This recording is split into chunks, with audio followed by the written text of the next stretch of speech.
Tanjirō Kamado says goodbye to his family as they see him off. With a basket of charcoal on his back, he makes his way to the village at the bottom of the mountain. Upon arrival, the villagers happily greet him, thanking him for all his help while he sells them charcoal. With his basket empty and night approaching fast, it's time to make the trek through the snow up the mountain. At the foot, he's stopped by an elderly man who offers him lodging for the night. It's too dangerous. Doesn't he know demons hunt at night? Tanjiro is reminded of his grandmother, who spoke of demons, but assures the man his keen sense of smell will keep him safe in the snowstorm. He won't take no for an answer, however, and Tanjiro is forced to accept. He sets off up the mountain the following morning. Tanjiro notices the scent of blood as he approaches his family's home. Panicked, he rushes, only to find his worst nightmare come true. His family lay slaughtered, door ajar, blood staining the freshly fallen snow. His sister, Nezuko, is the only one that's still warm. He picks her up, intent on finding a doctor. Suddenly, Nezuko stirs, in a strange, animalistic state, clearly no longer human. They struggle and careen off a cliff into the snow below. When he comes to, Nezuko attacks him, while Tanjiro tries to get through to his sister. The malice in her eyes disappears for a moment, and she begins to cry. When a young swordsman appears, racing towards the pair, Tanjiro pushes her out of the way. The swordsman is furious and demands to know why he's protecting a demon. Tanjiro explains that it's his younger sister, but the young swordsman isn't having it. He frantically tries to convince him that there was another scent at the scene, and his sister does not eat humans. He insists that he's going to find a way to change her back, but the swordsman tells him it's irreversible. Tanjiro gets on his knees and begs him to spare her as he holds a sword to her throat. Reminded of his own family, the swordsman berates Tanjiro, telling him that being weak will just get him killed. His failure led to his sister being captured, and there's no way he'll be able to protect her. Filled with rage, Tanjiro gets up and launches a frontal attack. He throws a stone at the swordsman and rushes directly towards him with his hatchet, but the swordsman knocks him unconscious before he can get in for a hit. But the hatchet is gone. Where? Suddenly, the hatchet becomes lodged in a tree right beside the swordsman's head. Impressed that Tanjiro distracted him with the stone to get in a hit after he was unconscious, Nezuko breaks free and approaches her unconscious brother. But instead of devouring him, she turns towards the swordsman and protects him. The swordsman sheathes his sword and knocks Nezuko unconscious, deciding to spare them both. When Tanjiro wakes, he finds his sister beside him with a bamboo muzzle. The demon slayer tells him to find an old man who lives at the foot of Mount Sagiri and mention his name. He also cautions him against exposing his sister to sunlight. After the swordsman disappears, Tanjiro and his sister set off. Tanjiro procures a basket, straw, and bamboo from a farmer on the way to Mount Sagiri and fashions it into a backpack for his sister so they can travel during the day without worrying about the sun. The two stop at a temple as night approaches. As they walk up the stairs, Tanjiro catches the scent of blood and finds a demon inside, feasting on a corpse. The demon turns and attacks, defending its territory. Tanjiro barely dodges while slashing the demon's throat with his hatchet. Nezuko runs to save her brother, overcoming her desire to eat, and kicks the demon's head clean off. Believing the demon is dead, Tanjiro is surprised when its body starts healing itself, and the severed head continues talking, even growing arms. He uses his hatchet to pin the demon's head to a tree while he attacks the body and senselessly tackles it off a cliff, but his sister pulls him back before he falls. Not sure how to kill the demon, Tanjiro stands there when a masked man appears behind him and tells him he can't kill it with a knife. He waits too long, and the sun comes up, killing the demon for him. The masked man senses he might be too kind, even to kill a demon. The man introduces himself, and Tanjiro figures it's the man he was sent to find. Though he doesn't think Tanjiro has what it takes to be a demon slayer, he gives his old apprentice the benefit of the doubt and decides to test him. After running back to his home at the foot of the mountain, Orokadaki tells him that this is where the real test begins. He follows the masked man up the mountain until he stops suddenly. If Tanjiro can make it back down before sunrise, he'll agree to train him. Piece of cake, right? On his way back down, Tanjiro learns pretty quickly that the whole mountain is booby-trapped. It's going to be a lot harder than he thought. After a grueling night of avoiding traps, Tanjiro barely makes it down just in time for sunrise. Remembering Gyu's letter, Odokodaki agrees to train the boy and look after his demon sister. To begin his training, he must descend the mountain. As each descent becomes easier, the traps become deadlier until he's allowed to carry a sword, which helps but also hinders. He's not used to the extra weight.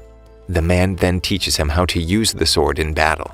He teaches Tanjiro a special breathing technique called total concentration breathing and promises to show him how to use all 10 forms of water breathing, which is his specialty. He practices everything the man taught him for the next 6 months, but he's only able to scratch the surface. Frustrated, Tanjiro looks up to see a boy in a fox mask appear on top of a boulder, telling him to stop whining. The boy jumps off the boulder and tells him to charge at him and laughs when Tanjiro worries that the boy only has a wooden sword. Clearly, it's more than enough. He berates Tanjiro for not learning anything. Simply repeating from memory doesn't make one a master. He needs to pound the lessons into his body so he never forgets, until they become second nature. After he knocks Tanjiro unconscious, he says he's leaving the rest to a small girl who appears. When Tanjiro wakes up, the girl introduces herself as Makomo and the boy as Sabito. She stresses the importance of total concentration breathing, telling him that the only way to truly master it is to practice it until it kills him. For the next 6 months, that's exactly what he does. Well, he stops before it kills him, but he comes close. One day, Tanjiro is confident that he'll finally beat Sabito one-on-one. They both lunge at each other. It's over in an instant. Tanjiro's blade slices through Sabito's mask, revealing a smile underneath. He's finally ready. The next thing he knows, the 2 mysterious children are gone. It wasn't the mask he cut through, but the boulder. Tanjiro attributes his success to finding the opening thread. When he picks up a scent, it manifests itself as a thread that guides his blade to an opening. Odokodaki appears behind him, confessing that he thought cutting the boulder would prove impossible. He set that as a goal because he didn't want to send another student to their death in the final selection. He has nothing more to teach him, but this isn't the end of his hardships, only the beginning. Odokodaki tells Tanjiro that demons gain strength in proportion to the number of people they've eaten, with some gaining the ability to use blood demon arts. As he departs, Tanjiro tells him to say hi to the 2 children he met, which shocks Odokodaki. How could he possibly know the names of the dead? Arriving at final selection, Tanjiro is amazed by the out-of-season wisteria surrounding the mountain. A pair of twin girls explains how demons hate the flower, and as such, they're trapped on the mountain. Whoever survives among them for 7 days passes the final selection. On the first day, a demon attacks from above, only to get into an argument with another that appears, allowing Tanjiro to kill both at once. They both turn to ash. Just like Odokodaki explained, the Demon Slayer's Nichirin swords are the only thing other than the sun that can kill demons. Tanjiro picks up an awful scent, and hearing another applicant's screams, he turns to see a giant demon covered in arms chasing them. After seeing it swallow another applicant whole, Tanjiro steps in to save the other. The demon becomes enraged after asking whether they're in the same era, perceiving just how long it's been confined to the mountain. It admits that it's eaten at least 50 would-be demon slayers, including 13 of Odokodaki's students. He targets them, since it was Odokodaki who imprisoned him on the mountain 47 years prior. When the demon describes Makomo and Sabito, Tanjiro is shocked to learn they're dead, and this demon is the reason why. The demon uses his emotions against him, inciting Tanjiro to lose control and attack him while enraged. Makomo worries whether Tanjiro can win. Though Sabito can't say for certain, he was the one who cut through the largest boulder. Tanjiro headbutts the demon's arm and runs along it, getting closer than the demon thought he could, though not worried. His neck is extremely thick, almost as thick as his skull. Tanjiro uses water breathing and severs the demon's head using first form water surface slash. Tanjiro approaches the demon's rapidly dissipating form, detecting a scent of sadness, and extends his hand, praying that he does not become a demon in his next life. In the fog, Tanjiro sees the souls of all the other students who weren't as lucky, finally able to rest. Over the next few days, Tanjiro tries to find a way to change his sister back, but none of the demons he asks has an answer, or is even willing to answer. After 7 days, Tanjiro finds himself back at the shrine where they began, surprised to see that only 4 survived final selection. The twins explain that there are 10 ranks. They start at the lowest, Mizunoto. They are each assigned a crow for communication. Well, 3 crows and 1 sparrow? One of the boys demands his Nichirin katana and is only angered further for having to wait 15 days for it to be forged from ore they select themselves. Meanwhile, a man receives notice from a Kasugai crow that there are 5 survivors in total. An exhausted Tanjiro drags himself back to Odo Kodaki's and finds Nezuko awake for the first time since they arrived. Odo Kodaki sees the two and embraces them. He hypothesizes that instead of eating humans, Nezuko can sleep to recover her strength. After 15 days, Tanjiro's katana is finally ready.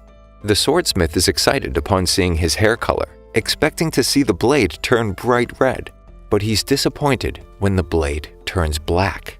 Apparently, not much is known about the properties of black blades, which makes them a bad omen, as their users usually don't live long. After receiving his first mission, Tanjiro dons his Demon Slayer Corps uniform, a strong, lightweight fiber resistant to lesser demon fangs. Odo Kodaki hands him a box to carry Nezuko in. Arriving in the town of his first mission, Tanjiro crosses paths with Kazumi, the last person to see the latest victim alive. He takes Tanjiro to the site of his significant other's disappearance. A girl makes her way to bed in another part of town. A dark, inky spot on the floor follows her. 2 arms sprout from the floor as the spot envelops her. Tanjiro picks up the scent and rushes to find her, but the alley he's led to is empty. He stabs the ground where the scent is strongest, revealing the demon and girl lurking below the surface. Demanding to know where the other girls are only garners angry screeching from the demon. He gives the girl to Kazumi, who's shocked to find out demons exist. He remembers the last bit of information Odo Kodaki shared. The first to become a demon, over 1,000 years ago, is the only one who can create them, Muzan Kibutsuji, and may be the only one who can answer his questions. Tanjiro tries hitting the demon below the surface, but misses all its vulnerable spots. There are 3 of them, or are there? All 3 demons smell the same, and it becomes obvious that one demon split into 3. After missing again, the demon tries to grab Tanjiro. Right before it reaches him, Nezuko escapes from her box and protects him. Thank you for sticking until the end. Subscribe for more videos like this.